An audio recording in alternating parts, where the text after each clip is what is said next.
स्वनिवास में विराजमान संत मत के महामहिमावान वर्तमान आचार्य पूज्यपाद के पावन पाद पद्मों में नमन। मंच पर विराजमान पूज्य चरण स्वामी श्री प्रमोद जी महाराज के पावन पाद पद्मों में नमन। पूज्य स्वामी श्री निर्मलानंद जी महाराज एवं वंदनीय साधु समाज के पावन पाद पद्मों में नमन। परमादरणीय सत्संग प्रेमी महानुभाव धर्मानुरागिनी माताओं एवं धर्मशिला, हम लोग अभी स्वामी सनातन बाबा से सुन रहे थे कि इस जीवन के बाद भी जीवन है। शरीर के अंत के साथ हमारा अंत नहीं होता, क्योंकि हम शरीर में रहते हुए भी अशरीरी हैं और स्वरूपतः ईश्वर अंश जीव अविनाशी, हम अविनाशी हैं। शरीर का जन्म हुआ, शरीर का नाश हुआ, लेकिन हम अविनाशी हैं, हमारा नाश नहीं होता। लेकिन हमारा नाश भले नहीं हो, लेकिन हमारा एक शरीर से दूसरे शरीर में ट्रांसमाइग्रेशन होता है। एक शरीर से दूसरे शरीर में हमको जाना पड़ता है, और ये जो जाना है एक शरीर से दूसरे शरीर में, यह पूरा का पूरा मनुष्य शरीर में किए हुए कर्म पर निर्भर करता है। हम स्वर्ग जाएंगे, हम नरक जाएंगे, हम परम पद की ओर जाएंगे या 84 लाख योनियों में जाएंगे, ये जाना हमारे इसी मानव धर्म में किए हुए कर्म का फल है। महर्षि अरविंद ने लिखा है कि दुनिया में जितने भी बड़े धर्म हैं और धर्मों की स्थापना हुई, उसके पीछे एकमात्र कारण है, behind the establishment of all religions there is only one reason, that is the immortality of soul. Immortality of soul, आत्मा की अमरता। अगर शरीर के साथ कहानी कथा खत्म हो जाती तो फिर धर्म की कोई आवश्यकता नहीं थी, वेद पुराणों की रचना करने की कोई आवश्यकता नहीं थी, दुनिया में किसी बाइबल पुराण की रचना की कोई आवश्यकता नहीं। आत्मा की अमरता और इसका इस शरीर में रहकर किए हुए कर्मानुसार होने वाली सदगति और दुर्गति धर्म की स्थापना करता है। तो भगवान हम लोगों को यही बात समझा रहे हैं कि यह लोग जहाँ आप हैं, इसके बाद का लोग जो आगे का जीवन आपका होगा, उनका वो दोनों सुखमय हो, शांतिमय हो, आप दोनों जगह आनंद से रहें,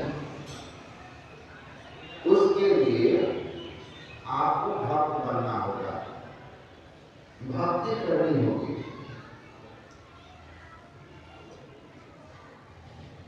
सुलभ सुलभ मार्ग है भाई, भक्त मोरी पुराण से लिखा, किस लिए कि जो पर लोग यहाँ सुख चढ़ो।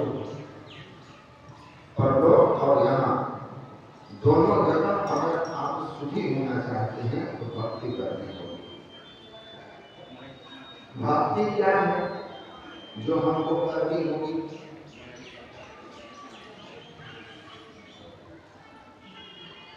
कुछ दिन पहले की बात है, ट्रेन से मैं कलकत्ता जा रहा था, तो ध्यान पर बैठा हुआ था ट्रेन में। एक आदमी बैठे हुए थे, तो हमको ध्यान में बैठे देख करके थोड़ा सा ध्यान से जब मैं उठने ही वाला था, तो युवक था कटाक्ष करके भजन गाया। आदत पूरी सुधार हम लोग, बस हो गया भजन, मन की तरंग मान लो, बस हो गया भजन। मेरी आंख खुली, उसी क्षण आंख खुली तो उसको लगा शायद उसके भजन से मेरे आंख खोलने का कोई संबंध नहीं था। एक वो इंसिडेंट था कि मैं उठने वाला था और वो भजन गाया, तो उसको लगा कि शायद मैं नाराज हो गया और कुछ कहूंगा, तो वो उठ करके जाना था। मैंने कहा please please sit sit sit, please please sit sit sit, बैठा। मैंने कहा गुरुदेव, अरे हम दर दर भटके, लेकिन ऐसा दिव्य ज्ञान हमको कहीं नहीं मिला कि मन की तरंग मार लो, बस हो गया भजन। वाह, एक पंक्ति में आपने क्या हमको उपदेश दिया है, क्या ज्ञान दिया है। तो संत जी महाराज, आप थोड़ा हमको मन की तरंग मारने की विधि भी बता दें। मन की तरंग मारने की विधि भी बता दें। मन की तरंग रुकती नहीं, समुद्र लहर तो थोड़िया, मन लहरे धनिया। समुद्र की लहर से ज्यादा मन की लहर होती है। तो मैंने कहा कि मन की तरंग मारने की थोड़ी सी युक्ति बता देते तो महाराज हमारा कटकन छूट जाता। ऐसा भी ज्ञान आपको मिला है, हमको बता दें कैसे मारो मन की तरंग। ये तो कभी रूप के चिंतन में, कभी रस के चिंतन में, कभी गंध के चिंतन में, कभी स्वाद के चिंतन में, कभी स्पर्श के चिंतन में, विषयों के चिंतन में, हरदम परेशान है। तो इन तरंगों को बस में कैसे कर लूं? मेरे मुंह देख रहे हैं, उत्तर दे नहीं सकता। बात सही है कि आदत पूरी सुधार लो, मन की तरफ मार लो, भजन हो गया। मन जीव मनुष्य नाम कारण पर मोक्ष है। मन मर जाए डूबी के हो मान पर दे सोई, मन आगे मर जाए मन ही बटोरे। यही ना मन की तरफ मारना, मन आगे मर जाए मन ही बटोरे, मन कार्य मन डूबे मन ही निहोर। तो मन की तरफ कैसे मारना? तो खान पान को सुधारिए, झूठ चोरी नशा हिंसा व्यभिचार जैसे 5 पापों को छोड़ दीजिए, बुरी आदत सुधर गई। और मन की तरंग मारनी है तो मन में तरंग उठता क्यों है? मन में तरंग उठने के 2 कारण हैं। पहला, प्रीवियस बर्थ इंप्रेशन, पूर्व जन्म के संस्कार। पूर्व जन्म के संस्कार हमारे चित्त में हैं, और चित्त में हमारे जो संस्कार हैं उन संस्कारों के कारण हमारे अचेतन मन से चेतन मन में, चित्त से हमारे मन में तरंगें आती हैं, और हम न चाहते हुए भी अपने मन को रोक नहीं पाते हैं, क्योंकि तरंग तो चित्त से उठ रहा है। आप बाहरी मन को रोक कैसे रोकेंगे? स्रोत है चित्त, जहां संस्कार बैठे हुए हैं। तो स्रोत जब तक बंद नहीं होगा तब तक संभव नहीं है कि मन की तरंग उठ जाए। तो स्रोत है, पूर्वजन्म के संस्कार है, और दूसरा है विषयों का बयान, विषय बयान। तो पहले तो विषय बयान 5 विषय हैं। विषय वारी मननी भिन्न हो तो पड़ जाए ताकि समूह विपत्ति ज्ञान धर्म जोड़िए में। तो 5 विषय तमाम संसार में फैले हुए हैं, कहीं चले जाइए ये 5 विषय हैं, स्वर्ग में भी जाइए ये 5 विषय हैं। इसीलिए गुरु महाराज ने कहा साधु स्वर्ग के निवासी दिव्य देव सर्व अमित विलासी सब पर कोई नहीं सब शांति है इसकी ओर। तो पहले तो हमको अपने बाहरी विषयों से अपने मन को रोकना होगा। पहला कारण जो बाहर के विषय हमारे इंद्रियों के द्वारा हमारे मन में हलचल पैदा करते हैं, तो बाहर से रोको। और बाहर से रोकोगे तो चित्त में जो विषयों के भोग के संस्कार हैं, संस्कार को सीधा समझिए। प्रैक्टिकली मैं करके देखा, जब मैं ऋषिकेश में था तो इमली होता है ना, मैं इमली लेकर के आया और जिसको दिखाता था ना मुंह में ऐसे सटा के दिखाता था तो सबके मुंह में पानी आ जाता था। आपने तो बहुत तो सुन के पानी आया। क्यों आया?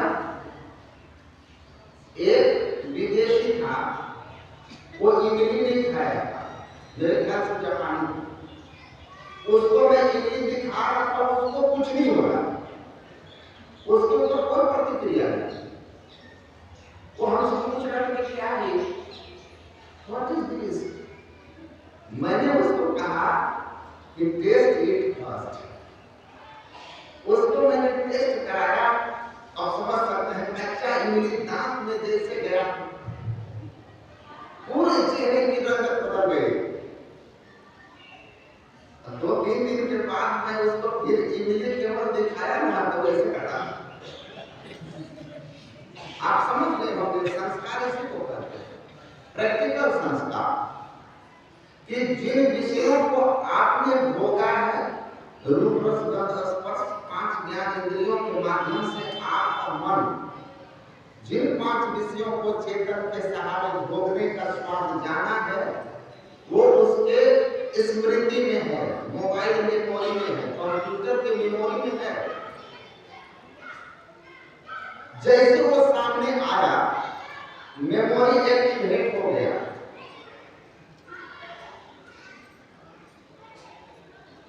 एक्टिवेट हो गया और आप उससे विचलित हो गए बिना टच किए।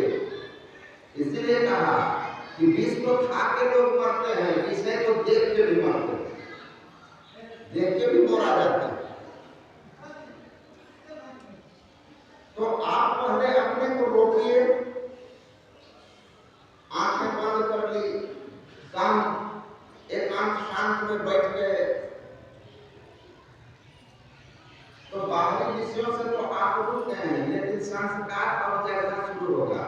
जैसे ही आप बैठ गए और बैठकर शांत हुए तो बाहर से आप रुक गए, लेकिन जो भीतर बैठे हुए इस जन्म के और पूर्व जन्म जन्मांतर के संस्कार हैं, वो अब मन में करंट भेजना शुरू करेंगे, मानस तरंगे उठेगी और वो आपको परेशान करेगी, खींचेगी आपको विष्णु की ओर, मन को ले जाए। उसको रोकने के लिए चित्त से संस्कार को धोना पड़ेगा। जो रजोगुण और तमोगुण के संस्कार होंगे, जो रजोगुणी तमोगुणी वृत्तियां होंगी, वो आपके अंदर जब उठेगी तो आप परेशान होंगे, आपके अंदर में चिंतन संसार का होगा। तो इस चिंतन से बचने के लिए इस चिंतन को हटाओ। जब जब मन भग जाएगा तब से कथन फेरी फेरी ले आइए, लगाइए ढेर आपन, बार बार मन को खींच करके मंत्र के द्वारा क्या करते हैं, विषय से हटाते हैं, संस्कार को खत्म करते हैं। तो आप बार बार मन को मंत्र में लगाइए, मन मंत्र में लगेगा, चित्त में साबुन लगना शुरू हो गया। मूत पलिती जामा होई ले कपड़ा ले साबुन दीजे सो धोई, धरिए गति पापा के संग सो धोए नावे के रंग। सतगुरु सतगुरु ही विकार सीजत पाप समूह रहे। गुरु नानक कहते हैं वस्त्र गंदा हो जाता है तो आप साबुन मारते हैं, साफ होता है। वैसे जैसे ही आप मंत्र जप करना प्रारंभ करते हैं, आपके चित्त में जन्म जन्मांतर के बैठे हुए रजोगुणी, तमोगुणी और अन्य जो संस्कार हैं वे धुलना शुरू हो जाते हैं, वो बाहर निकलना शुरू हो जाते हैं, आपको परेशान करते हैं। घबराना मत, मन को बार बार उस स्थिति से अलग करके गुरु की बताए हुए मंत्र में लगा करके जपते रहना। उससे ज्यादा सफाई होगी जब आप मानस रूप का ध्यान शुरू करते हैं, थोड़ा ज्यादा मानना डिटर्जेंट और पावरफुल। जैसे ही गुरु की मूर्ति, इस मूर्ति आपके अंदर आता है, गुरुचाप मानस ध्यान मानस कीजिए, इनका प्रथम अभ्यास शुद्ध करना। आपकी वृत्ति, यही संस्कार, तमोगुणी संस्कार है, नींद आने लगी, उल्टी बातें केवल दिमाग में लगेगा, दूसरे को बिगाड़ने में ही आप बैठ करके दूसरों को बिगाड़ने की बात सोचेंगे। इसलिए मुझे ऐसा कहा था, मैं उसके लिए क्या करूं कि उससे बढ़कर देखूं, मैं उसको क्षति पहुंचा दूं। ऐसे विचार दवाएं तो आप समझ लीजिए तमोगुणी संस्कार आपके जगह हुए हैं। जब अपने सुख की केवल परवाह रहे और अपने सुख के लिए दूसरे के बारे में आप नहीं सोचकर मेरा प्रगति हो, सब कुछ मेरा हो जाए, उसमें अगर दूसरे का बिगड़ता है तो हमें उसकी परवाह नहीं है, इस तरह की भावनाएं जब आपके अंदर उछाल मार रही हो तो समझ लीजिएगा ऐसी तरंगें रजोगुण की हैं। आपको इन सब तरंगों से मन को हटाना है। दूसरे का हित चिंतन की भावना जब आए तो ये सात्विक तरंग है, इससे भी आपको अलग हटना है। लेकिन दूसरे के हित चिंतन का जो तरंग है वो बड़ी आसानी से आपके मन को शांत करने में सहयोग करता है। इसीलिए सात्विक चिंतन चलते फिरते हो तो बड़ी अच्छी बात, बैठिए तो सब चिंतन से अपने को अलग करके क्या कीजिए, मंत्र चिंतन में लगाइए, तो इस रूप सामने आएगा। गुरु महाराज कहते हैं अंधकार में जो मंत्र जाप और इस रूप की साधना है वो संस्कार निर्माण की साधना है। संस्कार निर्माण करते हैं, रजोगुणी तमोगुणी संस्कार को खत्म करके सतोगुणी संस्कार अपने अंदर लाते हैं। और सात्विक संस्कार जब हमारा हो जाता है तो सात्विक संस्कार में शुद्ध भाव होते हैं, शांति रहती है और हम अपने जीवन में दूसरे का अहित चिंतन नहीं करते। ये भजन करने की उत्तम स्थिति होती है जहाँ से आप चित्त वृत्ति के उस अवस्था को पहुंच सकते हैं जहाँ मन की तरंग मार्ग लोटस हो गया है। योग चित्त वृत्ति निरोधा, चित्त की पूर्ण निरुद्धता कहाँ होती है, एक बिंदुता में पूर्ण चित्त का संसार ध्यान निर्विषय मना, रूप रस गंध स्पर्श शब्द पांचों विषयों के जो आपके भीतर में बयान करते हैं सब शांत, क्योंकि आप उस स्थिति को प्राप्त कर लिए हैं जहाँ कोई चिंतन नहीं हो सकता, मन निर्विषय के पास है। गुरु महाराज कहते हैं आपके अंदर एक ऐसा स्थान है जहाँ कोई विषय नहीं है, वो कहीं बाहर नहीं है, बाहर भ्रमण पाल कर जैसे वो बाहर नहीं है, आपके अंदर में है। वह स्थान गुरु बताते हैं जहाँ पूर्ण चित्त निरुद्ध होते ही मन की तरंग खत्म हो जाती है, बस हो गया। अब तो बैठने में रास्ता काटा, चलते में बांट न पाई है, कुछ रहनी कहनी की बात बैठा रहे चला नहीं रहता। अब तो आप बैठ गए हो और हवाई जहाज में आप बैठते हैं, हवाई जहाज चलता है, आप पहुंच जाते हैं। वैसे गुरु महाराज कहते हैं चित्त वृत्ति के पूर्ण निरोध कर लेने पर, बिंदु ध्यान में सफलता हो जाने पर क्या होता है, बिंदु नाथ अगुवाई तुम नहीं ले जाएंगे और हमारे बेनी ज्योति मदद सरनाम की सैर कराएंगे। तो वहां तक आप पहुंचिए। पूर्ण सिद्धताओं के लिए, एक बिंदुता के लिए हम निर्विषय स्थान पर पहुंचते हैं। गुरु महाराज जी ने कहा जहां दृष्टि जाती है वहां मन जाता है, तो दृष्टि को आप उस स्थान पर ले जाइए जहाँ कोई विषय नहीं है, तो दृष्टि का अनुगमन करता हुआ आपका मन उस स्थान पर पहुंचेगा और आपका मन निर्विषय हो जाएगा, पूर्ण एकाग्रता आ जाएगी, पूर्ण गति हो जाएगी, अंधकार से प्रकाश में हो जाएगा। विषयों का बयान की बात ही खत्म हो गई, अंतर में जैसे जाइएगा अंतर प्रकाश होगा।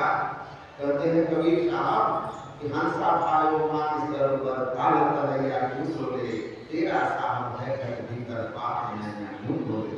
जिस सरोवर वो बाहर के गंदे नाले के जल में छू जाएगा चिड़ियाघर में, वैसे ही अंदर में परमात्मा का वो विभूति आपको मिलेगा ज्योति और ज्ञान के रूप में, जिसके सामने विषय के जो रूप रचना दस ये जो 5 विषय हैं उसके सामने बिल्कुल तुच्छ हैं। दिव्य दृष्टि सोगा चल के या तुच्छ कर लेंगे, बहुत महाभूत आनंद केगा सुनर सुंदर सुखी बनेगा। जब से अनहद घोष सुनी इंद्री थकित गणित मन हुआ, ये मन की तरफ खत्म हो गई, ज्योति में नाच का मेला हो रखेगा। जैसे ही अपने वृत्ति को आप इस नाच में लगाने में सफल हो जाइएगा, अनहद सुने बुरे नहीं भाई, सुरती ठीक ठहर जाए। संतुलसी साहब कहते हैं ठीक ठीक चित्तवृत्ति का अगर पूर्ण निरोध आप दशम द्वार में करने में सफल हो गए हैं तो सूरत बिंदु में नाद को पकड़ लेगा। नाद को पकड़ने के बाद गुनाहों से मुक्त हो जाएगा, मन की तरंग मर गई।